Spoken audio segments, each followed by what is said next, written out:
जय हिंद साथियों, नमस्कार। ट्रिपल सी की इस क्लास में आज हम डिस्कस करने वाले हैं ट्रिपल सी एग्जाम के लिए 30 अति महत्वपूर्ण प्रश्नों को। और यह सभी प्रश्न ट्रिपल सी की परीक्षा के लिए काफी इंपॉर्टेंट हैं, क्योंकि ट्रिपल सी की पिछली परीक्षा में यह क्वेश्चंस काफी ज्यादा रिपीट हुए हैं। इसीलिए जिनका भी एग्जाम मार्च 2021 या अप्रैल 2021 में है, वो क्लास को ध्यान से लास्ट तक जरूर अटेंड करिएगा। साथ ही साथ एग्जाम से पहले ट्रिपल सी की तैयारी आपकी कितनी हुई है या फिर ट्रिपल सी की तैयारी बिल्कुल भी नहीं हुई है, और आप चेक करना चाहते हैं तो ट्रिपल सी की 1100 प्रश्नों की महामैराथन क्लास को आप जरूर देखिएगा। अगर तैयारी हुई है तो आप चेक कर लीजिए कि आप कितने परफेक्ट हैं, और नहीं हुई है तो पूरे वीडियो को देखकर सिर्फ एक वीडियो से आप ट्रिपल सी की तैयारी कर लीजिए। साथ ही साथ जिन्हें पीडीएफ की आवश्यकता है, वह वीडियो के नीचे 2000 क्वेश्चंस के पीडीएफ के लिंक के द्वारा पीडीएफ को डाउनलोड कर सकते हैं। तो टाइम वेस्ट ना करते हुए चलिए शुरू करते हैं आज की क्लास, क्योंकि सीधी बात नो बकवास, यही है अभय एक्सेल की class. Let's begin in this topic.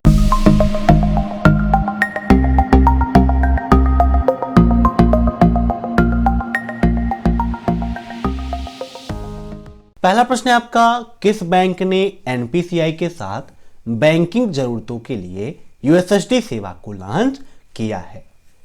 Triple C exam में यूएसएसडी से संबंधित काफी सारे प्रश्न पूछे जाते हैं।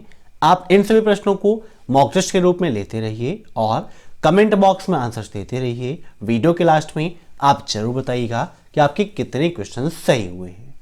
अब यहां पर पूछा गया है कि किस बैंक ने एनपीसीआई के साथ बैंकिंग जरूरतों के लिए यूएसएसडी मोबाइल ऐप लॉन्च किया है? तो इसका राइट आंसर होगा option third, union bank. Union bank ने लॉन्च किया था। यूएसएसडी का फुल फॉर्म क्या होता है? अनस्ट्रक्चर्ड सप्लीमेंट्री सर्विस डाटा होता है, नोट कर लीजिएगा। अब देखते हैं नेक्स्ट क्वेश्चन।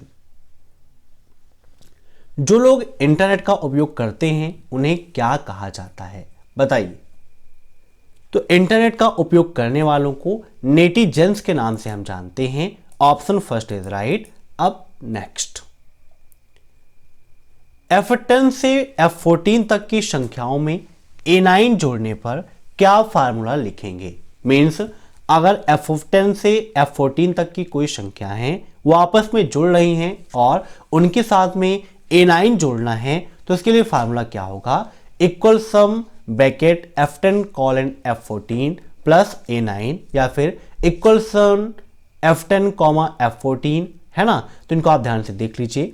देखिए F10 F14 का मतलब सिर्फ और सिर्फ F10 F14 हो गया, बाकी की जो बीच की रेंज है वो आपकी छूट गई। ऐसे ही F10 प्लस F14 का मतलब भी वही हो गया, और F10 plus F14 plus A9 भी वैसा ही हो गया। लेकिन यहां पर इसका राइट आंसर होगा option first A, equal sum F10 colon F14 का मतलब F10 से लेकर F14 तक की संख्या प्लस A9, ठीक है, याद रखिएगा। अब नेक्स्ट, इंस्टाग्राम पर क्या पोस्ट कर सकते हैं? इंस्टाग्राम है क्या? एक सोशल नेटवर्किंग साइट है जहां पर हम अपनी फोटो या वीडियो को आसानी से पोस्ट कर सकते हैं। तो यहां पर पूछा गया है कि इंस्टाग्राम पर क्या पोस्ट कर सकते हैं, तो हम फोटो पोस्ट कर सकते हैं। Option B is right. अब नेक्स्ट, डबल अंडरलाइन के लिए किसका उपयोग करते हैं? लिब्रे ऑफिस राइटर में दिया गया है डबल अंडरलाइन का ऑप्शन।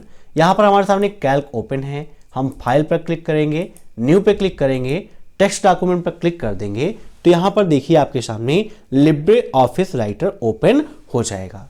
ट्रिपल सी एग्जाम में लिब्रे ऑफिस से काफी सारे क्वेश्चंस पूछे जाते हैं, इसीलिए मैंने 100 प्रश्नों की लिब्रे ऑफिस की मैराथन क्लास कराई है। एग्जाम से पहले उसे भी आप जरूर देखिएगा, क्योंकि उससे भी काफी सारे क्वेश्चंस पूछे जाते हैं। यहां पर बात हुई थी डबल अंडरलाइन की। जूम कर लेते हैं। फॉर्मेट पर जब आप जाएंगे, टेक्स्ट पर क्लिक करेंगे, तो यहाँ पर काफ़ी सारे ऑप्शन मिल जाएंगे, जैसे कि bold, italic, single underline, double underline, है ना। तो इनको आप देख लीजिए। बोल्ड के लिए कंट्रोल प्लस बी, इटैलिक के लिए कंट्रोल प्लस आई, डबल अंडरलाइन के लिए control plus T. Super script और सब स्क्रिप्ट ट्रिपल सी एग्जाम में काफ़ी पूछा जाता है, तो सुपर स्क्रिप्ट की शॉर्टकट की कंट्रोल प्लस से प्लस पी और सब स्क्रिप्ट की control plus C plus B होती है, इंक्रीज साइज के लिए control plus close bracket, decrease के लिए कंट्रोल प्लस ओपन ब्रैकेट, ऐसे ही साइकिल केस के लिए शिफ्ट प्लस F3 का उपयोग किया जाता है। ठीक है, नोट कर लीजिएगा, काफी इंपॉर्टेंट है आपका। यहां पर क्वेश्चन हमारा था डबल अंडरलाइन के लिए शॉर्टकट की तो कंट्रोल प्लस D होती है। अब नेक्स्ट, किसी नेटवर्क पर उपयोगकर्ताओं की संख्या नेटवर्क पर सबसे अधिक प्रभाव डालती है। मीन्स अगर किसी नेटवर्क पर उपयोगकर्ताओं की संख्या अधिक है तो वह नेटवर्क की किस फैक्ट पर प्रभाव डालेगी? परफॉर्मेंस पर, रिलायबिलिटी को, सिक्योरिटी को, या फिर इनमें से कोई नहीं। तो देखिए, जब किसी भी चीज में व्यक्तियों की संख्या बढ़ेगी तो जाहिर सी बात है जो इसकी परफॉर्मेंस है वो ऑटोमेटिक डाउन हो जाएगी या धीमी हो जाएगी। तो यहां पर इसका राइट आंसर क्या होगा? Option first, performance. अब नेक्स्ट, प्रोसेसर के पास की मेमोरी कौन सी है? बताइए, काफी इंपॉर्टेंट क्वेश्चन है कि कौन सी ऐसी मेमोरी है जो प्रोसेसर के पास पाई जाती है, समीप में होती है। तो इसका राइट आंसर होगा ऑप्शन फर्स्ट, रजिस्टर। रजिस्टर सबसे करीब मानी जाती है, प्रोसेसर के सीपीयू में अंदर पाई जाती है। क्वेश्चन में पूछा जाता है कि प्रोसेसर कहाँ होती है, तो सीपीयू के अंदर पाई जाती है। सबसे तेज मेमोरी कौन सी है? अगर यह पूछ लेता है ट्रिपल सी एग्जाम में तो आप रजिस्टर को ही टिक करेंगे। बहुत सारे लोग कैश मेमोरी को मानते हैं, लेकिन कैश मेमोरी एक काल्पनिक मेमोरी है तो यह सर्वाधिक तेज नहीं हो सकती है। अब नेक्स्ट, डेबिट कार्ड और क्रेडिट कार्ड के गुण नहीं हैं। बताइए, इनमें से ऐसा कौन सा है जो डेबिट कार्ड और क्रेडिट कार्ड के गुण नहीं है?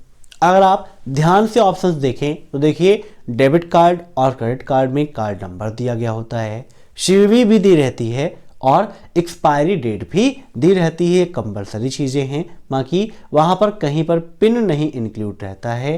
तो इसका राइट आंसर होगा पिन, क्योंकि पूछा गया है कि क्या गुण नहीं है। अब नेक्स्ट, नोट पाठ बॉक्स में टाइप करते समय आपको निम्नलिखित में से कौन सी सुविधा का उपयोग करना होगा? बताइए, या फिर करना चाहिए। मीन्स जब हम कोई भी टेक्स्ट बॉक्स है उसमें कोई भी नोट मीन्स कुछ भी हम लिखना चाहते हैं तो उसके लिए हमें क्या करना पड़ेगा? बताइए। तो इसका राइट आंसर हो जाएगा ऑप्शन डी, जूम। ठीक है। अब नेक्स्ट, यदि किसी फाइल के दूसरे, तीसरे, चौथे पेज को प्रिंट करना है तो कौन सा सही होगा? मीन्स कोई भी फाइल है, अगर आप सिर्फ और सिर्फ दूसरा, तीसरा और चौथा इन 3 पेजों को प्रिंट करना चाहते हैं तो आपके लिए सबसे बेटर ऑप्शन कौन सा होगा? बताइए। इसका राइट आंसर होगा ऑप्शन डी, 2-4, क्योंकि पूछा है कि 2, 3, 4 को प्रिंट करना है तो 2 से 4 तक आपको प्रिंट करना है। Option D is right. अब नेक्स्ट, यूपीआई को किसने लॉन्च किया? यूपीआई का फुल फॉर्म क्या होता है? Unified payment interface. और यूपीआई किसके समय में लॉन्च हुआ? तो रघुराम राजन जी के समय में लॉन्च हुआ था। Option second is right. अब नेक्स्ट, ब्लॉकचेन का आविष्कार कब हुआ था? बताइए। ब्लॉकचेन टेक्नोलॉजी काफी इंपॉर्टेंट है, ट्रिपल सी एग्जाम में इससे काफी क्वेश्चन पूछे जाते हैं। तो ब्लॉकचेन का आविष्कार हुआ था लगभग 2008 में। 2008 में सतोशी नाकामोटो जो हैं उन्होंने क्या किया था? ब्लॉकचेन का आविष्कार किया था। सतोशी ने, सतोशी बोलेंगे उसे हम, सतोशी नाकामोटो ने ब्लॉकचेन का आविष्कार किया था। इसके अलावा बिटकॉइन का भी आविष्कार किया, लेकिन यह ऐसे वैज्ञानिक थे जो नाम देने के बाद गायब हो गए। ठीक है। अब next, Windows 10 virtual desktop feature का समर्थन करता है, ट्रू या फॉल्स? बताइए, क्या विंडोज 10 वर्चुअल डेस्कटॉप फीचर का समर्थन करता है? तो बिल्कुल आपका सही है, ऑप्शन फर्स्ट इज ट्रू। अब नेक्स्ट,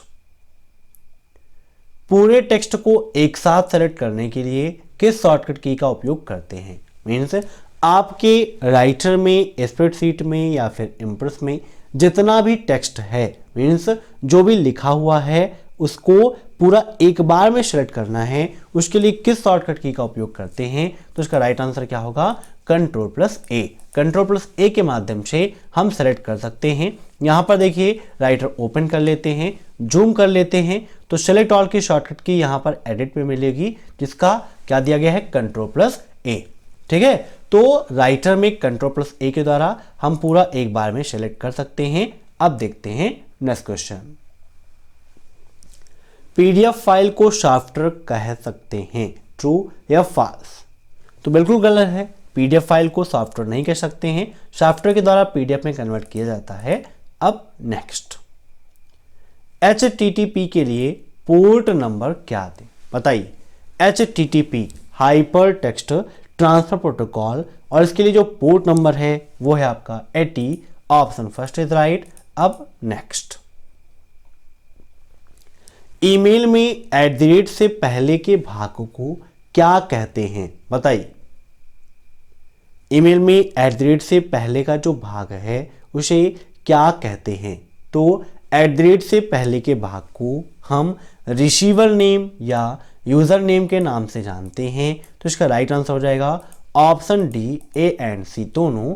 अब नेक्स्ट, MMID और IFSC कोड एक ही हैं, क्या MMID और IFSC कोड एक ही हैं? फॉल्स होगा, क्योंकि MMID और IFSC दोनों में काफी अंतर है। Option second is right. काफी इंपॉर्टेंट क्वेश्चन है आपका। अब नेक्स्ट, ट्री टोपोलॉजी में रूट नोड से जुड़ने वाली अन्य नोड को क्या कहते हैं, बताइए। टोपोलॉजी आपकी कई प्रकार की होती हैं, जैसे कि बस topology, star topology, mesh topology, ring topology, tree topology. ठीक है, ये मुख्यतः होती है आपकी। तो ट्री टोपोलॉजी में जो रूट नोड से जुड़ने वाली अन्य नोड होती है उसे हम चाइल्ड नोड के नाम से जानते हैं। किस नाम से? Child node. Option first is right. अब next, MIS stand for, MIS का फुल फॉर्म क्या है, बताइए। तो MIS का फुल फॉर्म होता है मैनेजमेंट इंफॉर्मेशन सिस्टम। ठीक है, ऑप्शन थर्ड इज राइट। अब नेक्स्ट, क्रेडिट कार्ड किसने बनाया, बताइए। क्रेडिट कार्ड कौन है? क्रेडिट कार्ड डेवलपर किन्होंने सबसे पहले लॉन्च किया, बताइए। तो इसका राइट आंसर होगा ऑप्शन फोर्थ, जॉन बिगिंस। इन्होंने क्रेडिट कार्ड का निर्माण किया था। अब next, WAP stand for, WAP का फुल फॉर्म क्या है, बताइए। तो WAP का फुल फॉर्म होता है wireless application protocol. Option first is right. अब नेक्स्ट, आर्टिफिशियल इंटेलिजेंस लैंग्वेज में सबसे ज्यादा प्रयोग होने वाली प्रोग्रामिंग लैंग्वेज कौन सी है, बताइए। काफी इंपॉर्टेंट क्वेश्चन है आपका। आर्टिफिशियल इंटेलिजेंस का मतलब कृत्रिम बुद्धिमत्ता है ना, और आर्टिफिशियल इंटेलिजेंस लैंग्वेज में जो ऑप्शन दिए गए हैं इनमें से सबसे ज्यादा लिस्प का उपयोग किया जाता है। Option second is right. अब नेक्स्ट, कैल्क कॉलम सेल की डिफॉल्ट हाइट कितनी होती है?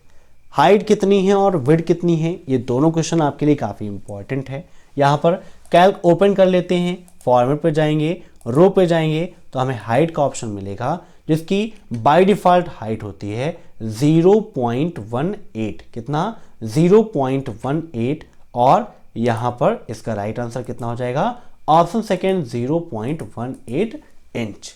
अब नेक्स्ट, एकल संचार पथ को क्या कहा जाता है? एकल संचार पथ का मतलब जिसमें एक ही दिशा में, है ना, जो भी आपके आवागमन से हैं वो एक ही दिशा के द्वारा हो या एक ही दिशा में हो, वही एकल संचार पथ कहलाते हैं। और इसका राइट आंसर क्या होगा? Ring topology. रिंग में क्या है? सभी एक दूसरे से जुड़े रहेंगे। अब next, MAPI stand for, MAPI का फुल फॉर्म क्या है, बताइए।